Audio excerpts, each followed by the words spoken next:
Huwag kayong mag-alala kasi may tutorial naman tayo dyan. Ipa-flash ko na lang po dyan sa taas. So ito mga boss, meron ako dito dalawang phone na hiniram. Nakasalpak dito yung mga token text ko. Okay, so papakita ko sa inyo. Ito, asterisk 123 number sign tayo. Ayan. Ito yung unang cellphone mga boss. Andito yung token text ko. Yung isang token text ko nandito ngayon. So papakita ko sa inyo na dati wala rin tong only data, pero ngayon nagkaroon na siya. So tuntua ako mga boss. No? Dati wala yan mga boss.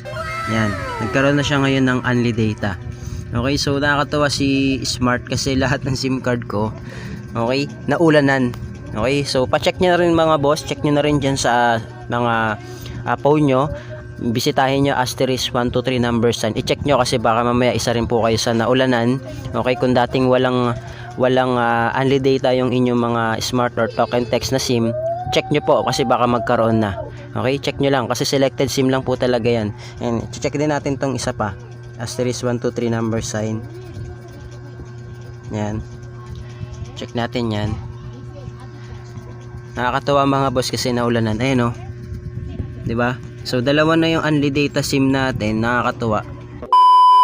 Hello mga boss, welcome back dito sa ating YouTube channel. Kumusta? Salamat nga pala sa walang sawa at patuloy na pagsuporta dito sa ating YouTube channel. So meron lang akong i-share sa inyo mga boss. Kung natatandaan nyo, kahapon lang or isang araw, meron akong in-upload kung paano magkaroon ng only data. Okay, kung paano mag-register ng only data kahit na walang only data sa inyong mga talk and text, okay, o smart SIM. Okay, so pwede kayo makapag-register via Smart Life app tsaka GCash kasi doon kayo na magbabayad via GCash payment. Okay, so ngayon mga boss, ito yung nakakatuwa kasi kinabukasan, okay, o ngayon nagulat ako yung mga dati kong SIM card. Okay, lalo na itong dati kong SIM card, kung naalala niyo yung mga previous video ko, meron akong dalawang SIM card na meron dating only data na nawala. Then ngayon mga boss, pag check ko ngayong umaga, okay, meron na ulit siyang only data. Okay, so diba ginawan ko siya ng tutorial kahapon ba, isang araw, okay, na niregister ko kasi ginawan ko siya ng tutorial, wala siyang only data. Okay, tapos nung ginawa ko siya ng tutorial, then ginamitan ko siya ng Smart Life app. Okay, yun ngayon sa tutorial natin. Ngayon pag check ko sa only data o pag check ko sa asterisk 123 number sign, nagkaroon na siya mga boss. Okay, so tuwang-tuwa ako. And hindi lang yan mga boss yung magandang balita. Okay, so pati sa ibang SIM card, okay, katulad ng itong mga ginawan ko ng tutorial, okay, yung pinakita ko sa video, lahat ng talk and text ko ngayon meron ng only data mga boss. Sana all. So papakita ko sa inyo, wait lang. So ito mga boss, meron ako dito dalawang phone na hiniram. Nakasalpak dito yung mga token text ko. Okay, so papakita ko sa inyo. Ito, asterisk 123 number sign tayo. Ayan. Ito yung unang cellphone mga boss. Andito yung token text ko.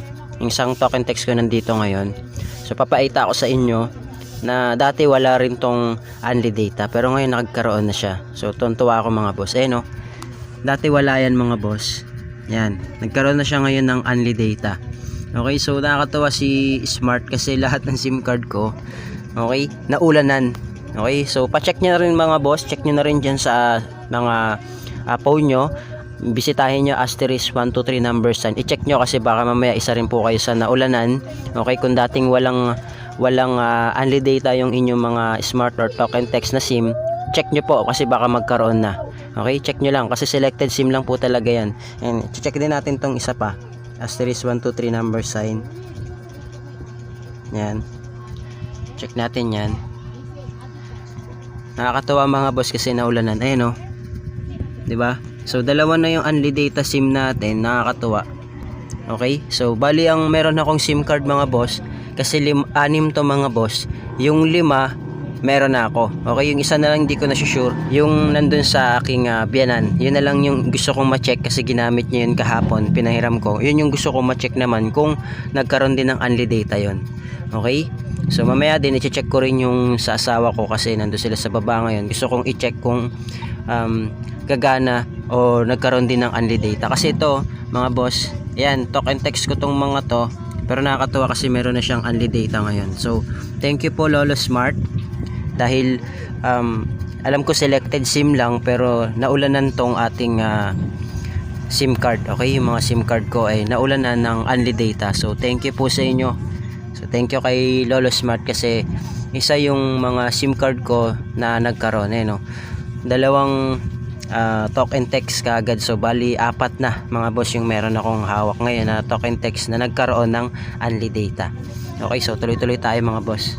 A few moments later. Kaya yun mga boss, yun yung tuwang-tuwa talaga ako kasi biruin mo, lahat na ng SIM card ko ay meron ng unli data. So yun na lang yung gusto kong i-check, yung sa biyanan ko tsaka yung dun sa asawa ko. Mamaya i-check ko kagad after netong ating tutorial para malaman ko kung lahat ba nagkaroon ng unli data. Okay, so tuwang-tuwa na ako kasi dalawa na kagad mga boss yung merong unli data. So yung dating nawalan, okay, dati siya nawalan, ngayon nagdoble pa. Okay, so yung dalawang SIM card ko na may unli data ngayon, okay, tapos nagkaroon pa ako ng panibagong dalawang unli data. Okay, so thank you talaga Lolo Smart kasi isa sa mga naulanan yung ating SIM card. Ngayon mga boss, i-check nyo na lang ha, i-check nyo na lang po, dial asterisk 123 number sign, i-check nyo po kung merong unli data yung inyong mga SIM card. Pero kung wala, pasensya na po kasi talagang selected SIM lang po talaga yung nauulanan. Pero huwag kayo mag-alala kasi may tutorial naman tayo dyan, ipa-flash ko na lang po dyan sa taas.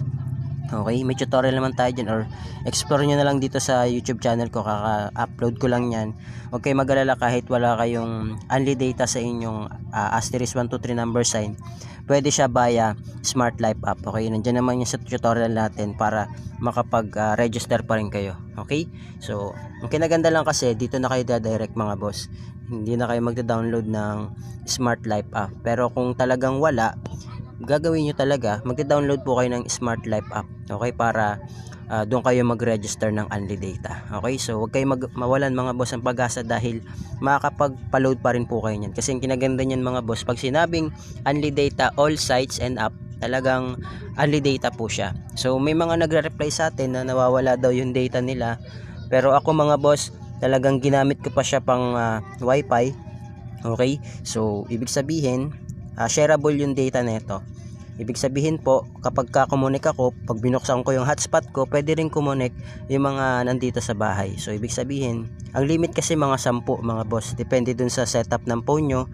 Sa akin kasi 10 lang talaga yung maximum, pero asahan nyo po, nahihina yung data signal niyo or yung data speed kasi nga po nag-aagawan na kayo sa data. Pero ang kinaganda nun mga boss, lahat nakikinabang. So at least kahit na papano nagagamit namin na maayos. Okay, lahat kami nakikinabang, nakakatipid kami, no? So medyo mahina nga lang kasi nga nag-aagawan tayo sa data kasi nga ilan kami nakakonect dito. Okay, so marami-rami rin kaming pamilya. So yun lang mga boss, maraming salamat. Feedback po kayo and panoorin nyo na lang po yung tutorial natin kung gusto nyo pong magkaroon o mag-register ng unli data. Okay, via Smart Life app.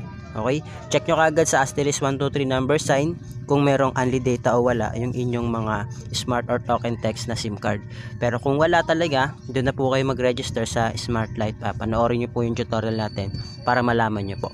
Okay, so yun lang mga boss, maraming salamat. Feedback po kayo kung nakatulong po sa inyo tong video na to, i-share nyo na rin po sa iba para alam din po nila. Share nyo po sa inyong mga social media dyan. Okay, so yun lang mga boss, maraming salamat. Thank you, God bless, see you on my next video.